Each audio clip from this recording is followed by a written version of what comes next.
Today on Crime Case Files, the podcast, I'm Kimberly, this is Jacqueline, and today we have a special guest, no other than Mr. Truman Capote, writer of the novel In Cold Blood, a true crime case surrounding a murder of 4 members of the Clutter family.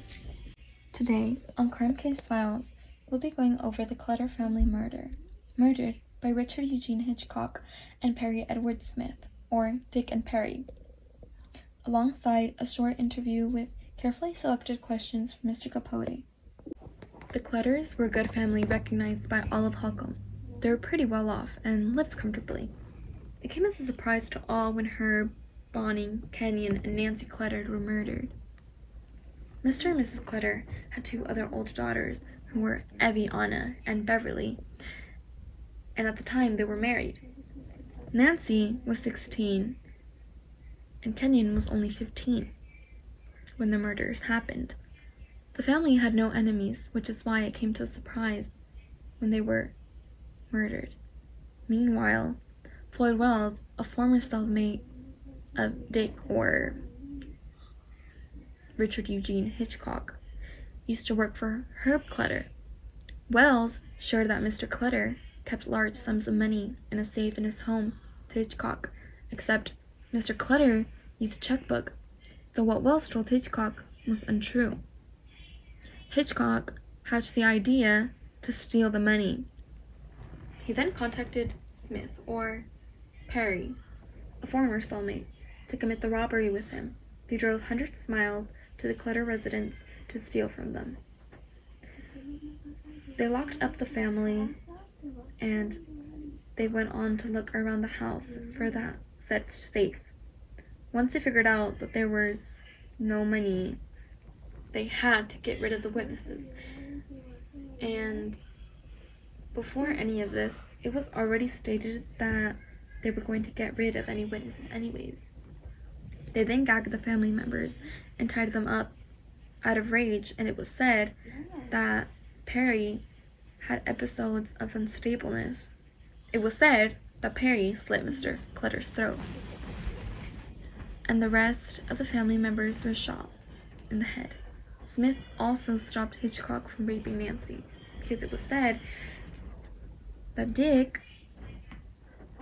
liked girls ages 12 through 14.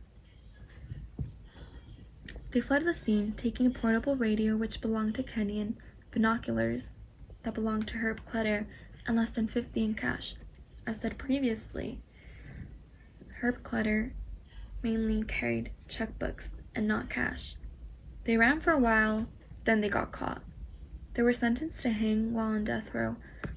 Many reporters interviewed them, one of them being Truman Capote, which led him to write his novel, In Cold Blood. I'd like to begin the interview if you don't mind. Here's the first question. Did you sympathize more with Perry due to his abusive childhood and not with Dick due to his more normal childhood? Yes, I'd say I created more sympathy for Perry than for Dick because of his background, because although he created a heinous crime, he was a bit misunderstood and kind of sensitive. If I didn't include his background, people wouldn't understand what sort of led to his present or now his past. The more I interviewed him, the more I kind of pitied him almost. It's rather strange to sympathize with a murderer. But I'm not excusing or justifying any of his actions. I just kind of feel sorry for him. Right.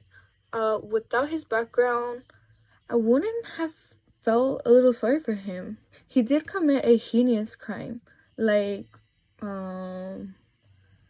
you said. Yes, I agree. Your book was well written in that way, I'd say, because although we're supposed to dislike him, and we do, the way it was written made us sort of feel sorry for the guy. Thank you. I tried writing it in that way so the readers would also feel that way. Well, on to the next question. I'd like to ask you, Mr. Kappa, why didn't you show up to his execution? It's alright if you don't want to answer it. Oh, no, it's alright. I will answer it. I didn't show up due to the fact that it was simply too emotional for me. I did spend the past 4 years documenting this brutal murder. Although I did, I also spent a great deal of time interviewing them myself. And as I said, I sort of sympathized with them, mainly Perry. Although they committed something horrible and unreversible, we're still human. And I think witnessing that would just be too much to bear for me. Right. I understand that completely. It would have been hard not to so much because of the personal connection. But because we're dealing with death here, we aren't part of the witch trials. People will gather around to watch such things happen. Right, and actually going off of that, I'd like to ask one last question, Mr. Capote, if I may. Yes, sure. Go right ahead.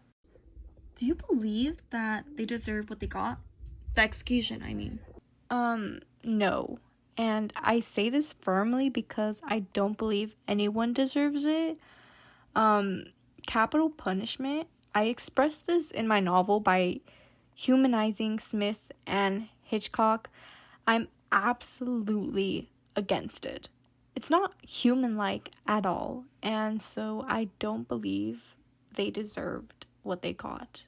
Well, people have their distinct opinions on the matter, but I appreciate you, Mr. Capote, for sharing your opinion.